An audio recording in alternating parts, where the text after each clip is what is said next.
Hello, my name is Raymond Leroy Bologna, and I'm a Sergeant First Class in the United States Army.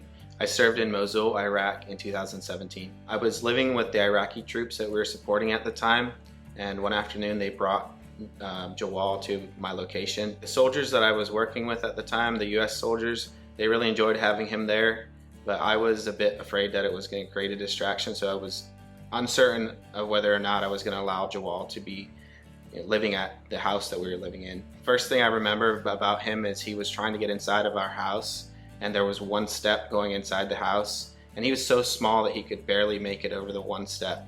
And just seeing him struggle and finally get inside the house, that was kind of the moment where I was like, wow, this dog is really awesome. So this deployment was a bit different from others that I had been on in the respect that we were living in very austere conditions, basically abandoned houses inside the city of Mosul, oftentimes with no electricity and no air conditioning. And having Jawal there as a pet and just having him there in our everyday lives, it was a huge morale boost. So there are a lot of stray dogs in Iraq, hundreds, and I would venture to say thousands of them, just everywhere. And some of them are pretty feral and pretty ferocious, and on many occasions I witnessed them attacking each other over food or whatever the case may be. So I got in touch with SPCA International and found out about their Operation Baghdad Pups program. I believe it was about 2 to 3 weeks before I heard back that they actually accepted him into the program and that he was going to be rescued and going to be able to go back to the States with me.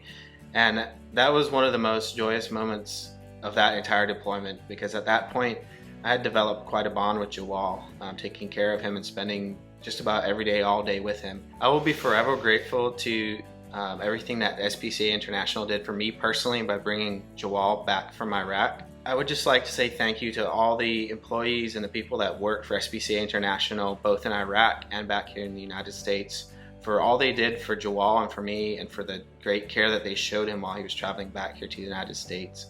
And to any supporters of the SPCA International, I would just like to say that this program is one that brings great joy and great happiness to so many people. Just the very nature of my job, there's a lot of stressful times and a lot of hardships and a lot of things that I have to go through. And having Jawal here in my house every day when I walk in, it's just a lifesaver for me.